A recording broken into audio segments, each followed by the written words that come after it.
to my channel. My name is Chiamaka Ohadira and you are welcome back to my channel. How is everybody doing? I hope you are doing well.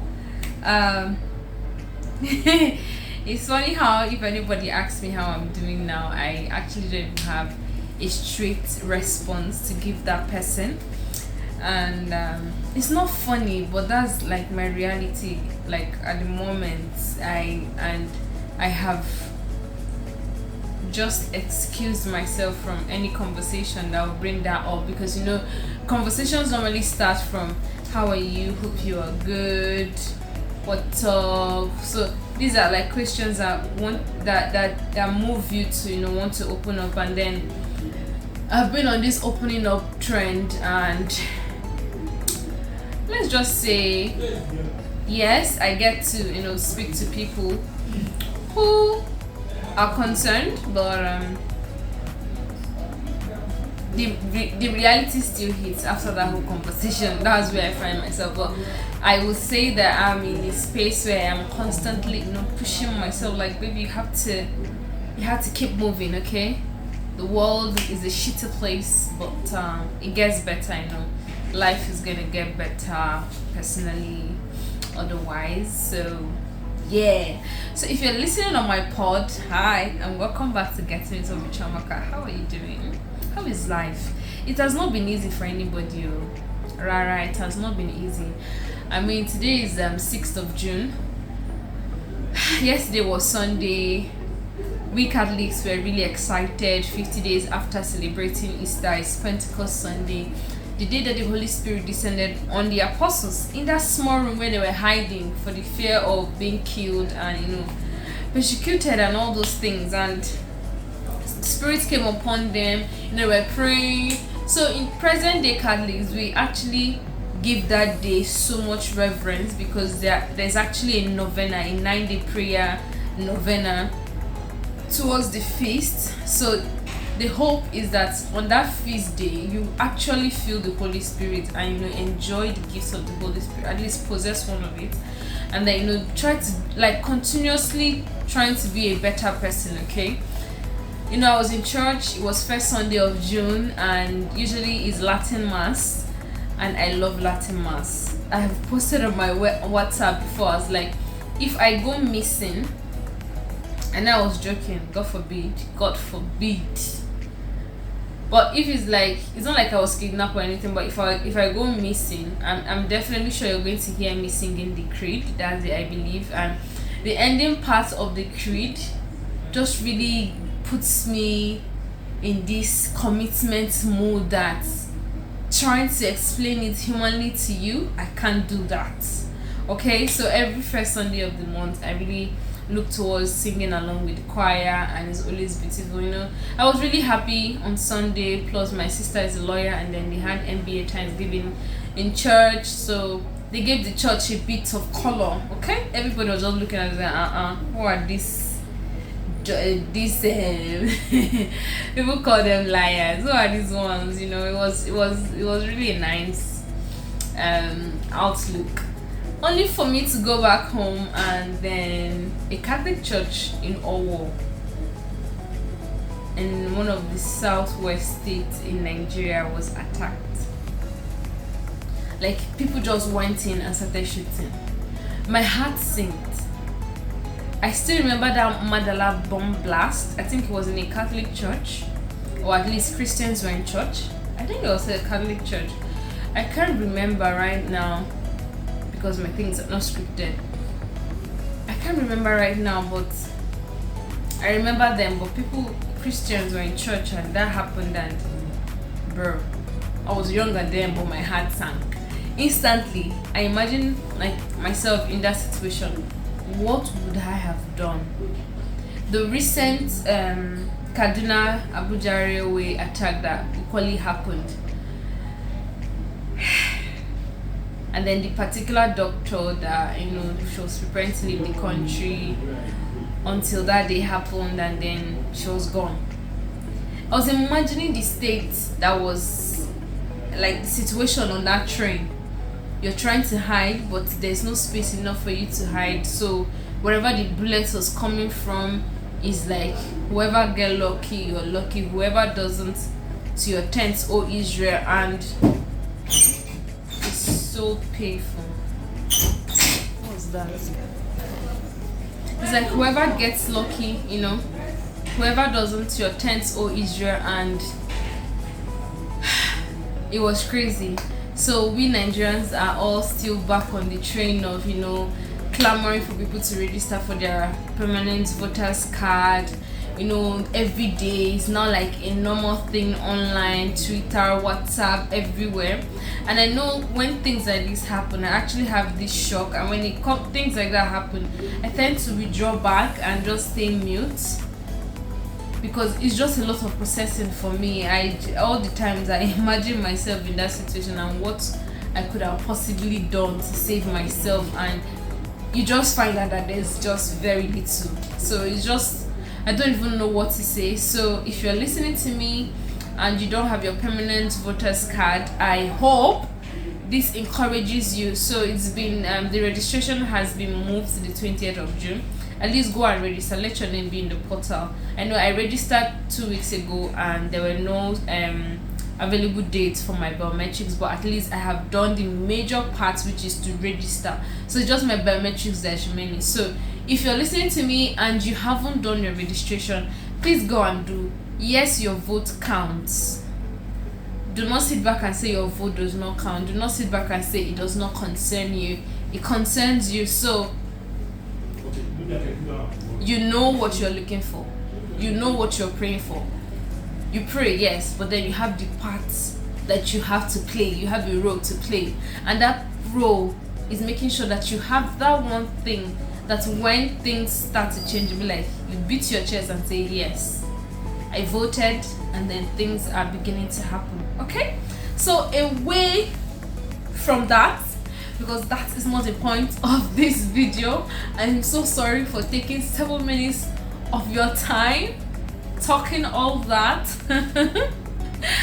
But I just really want to share something amazing that I have experienced twice now. The first time I experienced it, I wanted to talk about it, but adulting has been quite shitty, and I just have so much backlogs, and the opportunity that I have now, I am making very good use of it. I have a ton of things to do, but bro, I just wanted to get this out. So we have all been in a space where, whether it concerned us or it did not concern us, but we have all seen or heard how people, especially when they get married, decide to bring in people to help them, especially when the woman takes in and eventually gives birth to the child. So there's this space for a help, someone that can help, at least maybe not do much, but at least help around, maybe sweeping, clearing things, helping with the baby while the mom tries to do other things. There is that. And then there are now stories, numerous stories of people who have literally had their nightmares as people that are offering help to their madams or their bosses. And I have heard so many, I have seen so many, and it's unspeakable, really.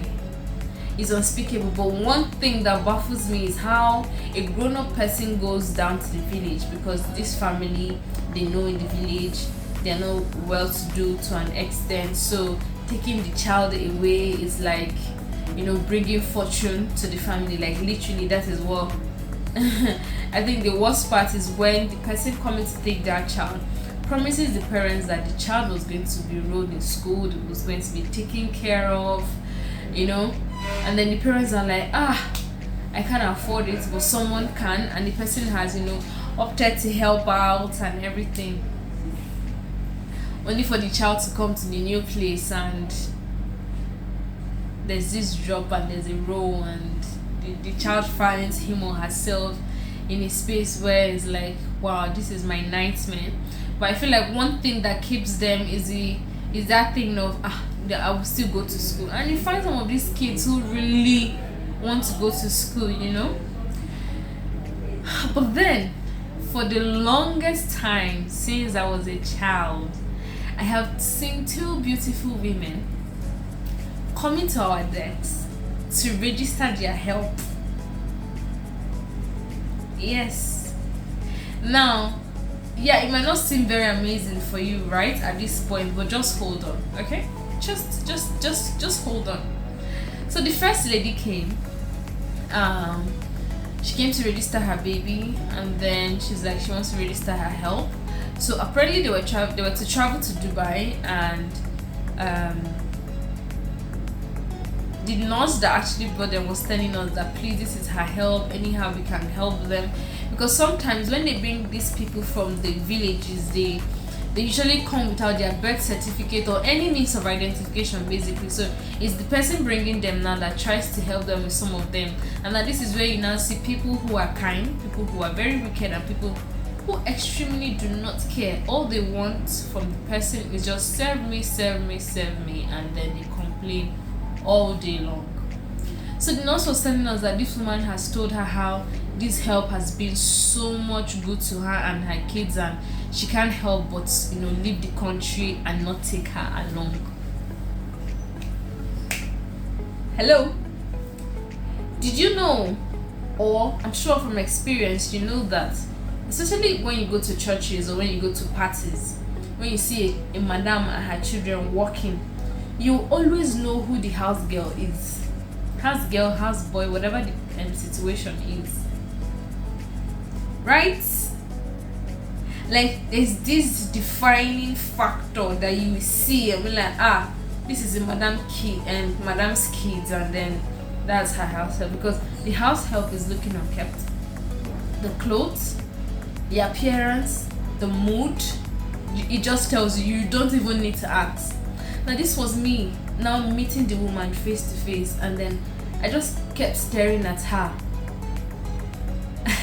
If I were started feeling from the child, some information she didn't know, obviously, so she was calling her mom. Apparently the girl came through her mom, so she was calling her mom hoping that she can get through to the parents to confirm some informations. And you can just see how this woman was taking this girl as her child, giving every detail that she knows. Anyone she doesn't know, she'll go and ask her in the car. Some meltdowns will be like, leave that car, come outside, what are you doing there? I'm doing something for you and you're not grateful. That kind of I've literally seen one at the hospital, so I know what I'm saying. But this man goes back and forth, making inquiries from the girl, calling her mom.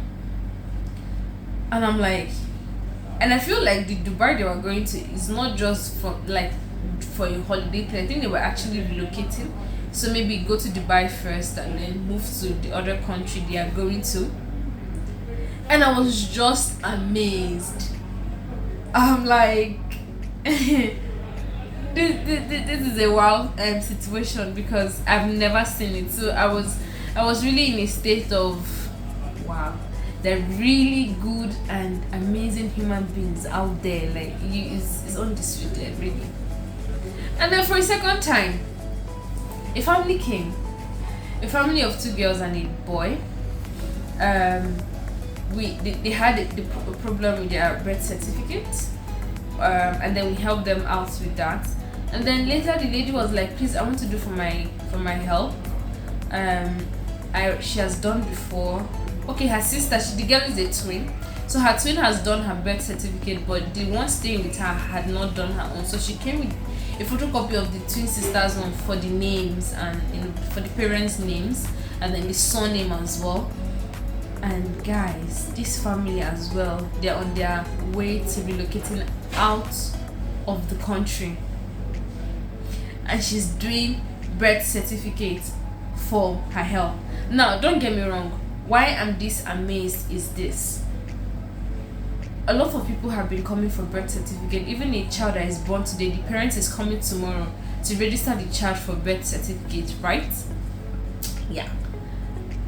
You can't do anything in Nigeria at present with a court affidavit. Like whatever it is, you can't use court affidavit to do anything. If you want to do your national identification number, you need a court affidavit to do that. No, you need court affidavit to do your declaration of age or get your birth certificate, or you can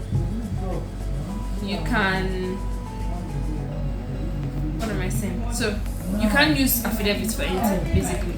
So for you to get your birth certificate, you need the affidavit to get that before you go to NIN, and then before you can get your passport, you now need your NIN number, and then you need your birth certificate.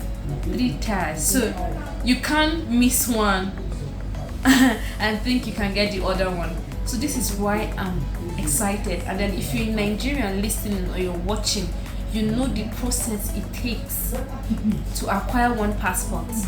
And then some people are doing it for their children, and then they help. And then aside that, the madam or the boss is buying a plane ticket, obviously going to buy adequate clothing for that person. So at this point, you will agree with me that whoever that is staying with them has done a beautiful job. For these two families, I feel like it's a way, like this is the actual help, like this is the best help you can ever give somebody that is working with you, because they can move with them. Whether the person is going to be looking for a job or not, the way I thought about it in my head is, before the job thing even starts, taking care of the kids, going to school to bring them back and all that, yes. Now look at this other side. So she takes, or he takes care of the, like, clears the home, and then she's given a laptop, and then she's studying online, or he's studying online.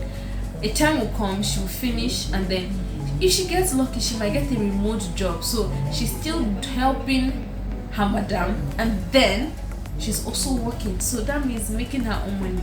Or it might get to a point where the family is like, okay, so we have helped you to this extent, and you know, you have really been good to us, and this is like the best way we can repay you. If you think you want to further into something that can help you move out and then start your life without going back, because you obviously know how home is for you, and you know, try to help others. I mean, my brain was busting. My brain was busting. I think the first time I experienced the one with even buying flight tickets was my senior sister. So my senior sister stays in Lagos, right? And then her father-in-law was celebrating his 70th birthday, and I think 30 years of marriage. I mean, how many years? I think it's 30 plus years of marriage in Abuja here. And I think that was her first child. Yes, it was a boy. So, and the boy was still very little then. So she came, like, I couldn't even distinguish who was her help.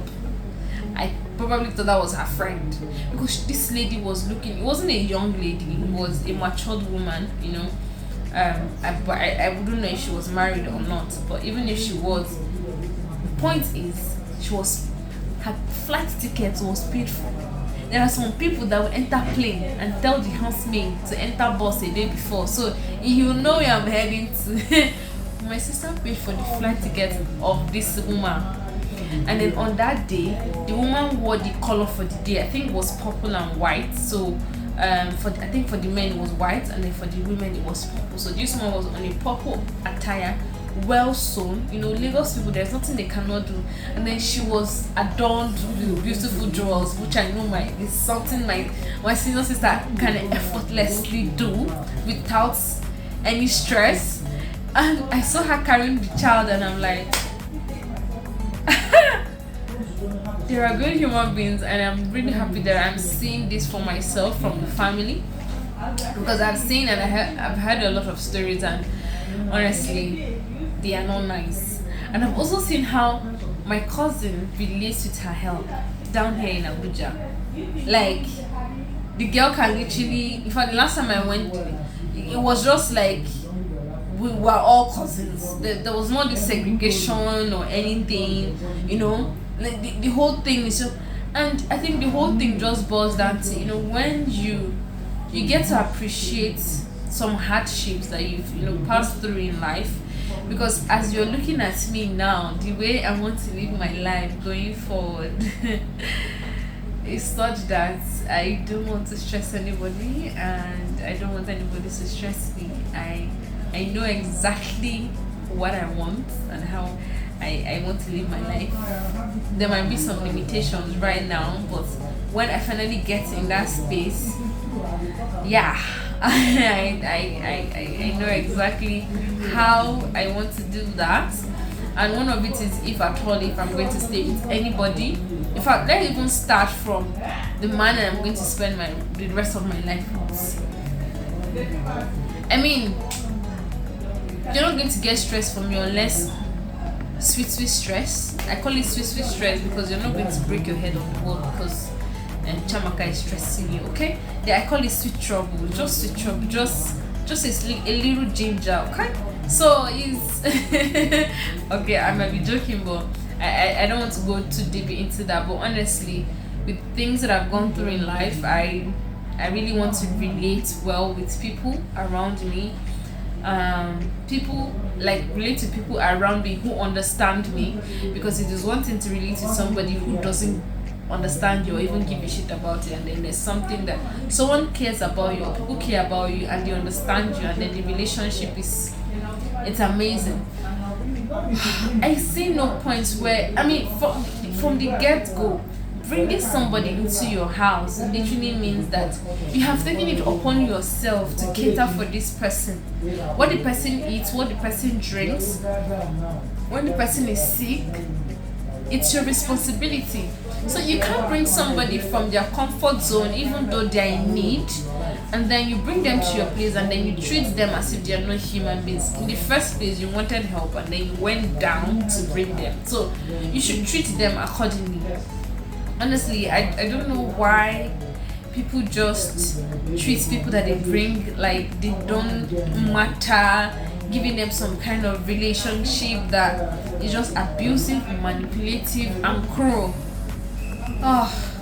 It's really just terrible. But I'm just really happy that I got to experience this family for myself, and yeah, it's something that I love, that I see certain things happen and I'm like, yeah, this is the kind of thing that I want to do for my own household, or for whoever that that's going to stay in my space.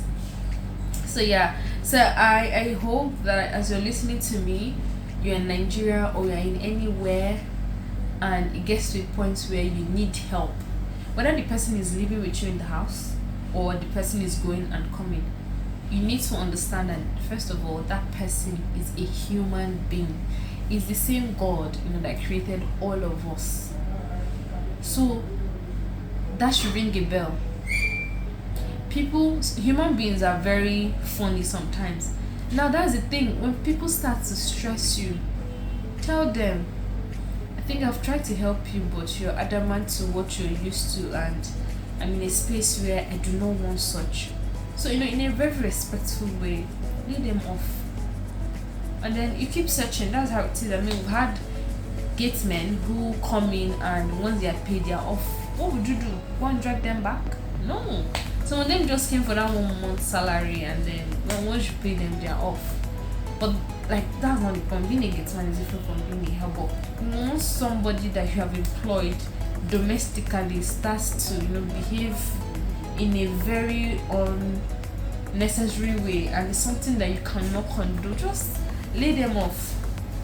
Because I understand that you give people a little bit of air and then they want to seize the whole air bag, but when you know what you want, you just lay them off. Just let them take it. Like me personally, if anybody stress me, I'm like, okay, I'll get you in a conversation, like walk me through what's the problem. Is there something I did? Like, what's the problem? If at the end of that conversation it's not yielding anything, that's it.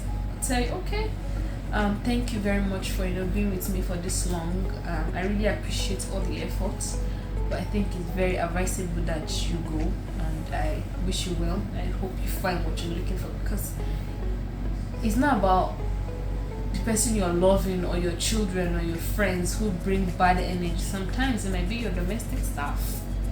So when such things start to happen, you lay them off quietly, okay? Yeah, I think that's my 2 cents. I don't want to go into people who are very wicked to their people. I'm just here to spread the good news. The 2 human beings that I've seen, they have changed a lot of the messes that I've seen when it comes to bringing domestic staff to the house and everything. So I hope you enjoyed this one. It was fun doing this. It's been a while I sat in this office to do this, so I'm still grateful for the post that is getting a lot of views. Thank you so much. If you're seeing this, I hope you stay subscribed, put a like if you like any of my videos, and then put the bell to stay notified, so whenever I put out a post, hey, you will know what it is. Okay, so until my next episode, it's a bye from me now. Cheers.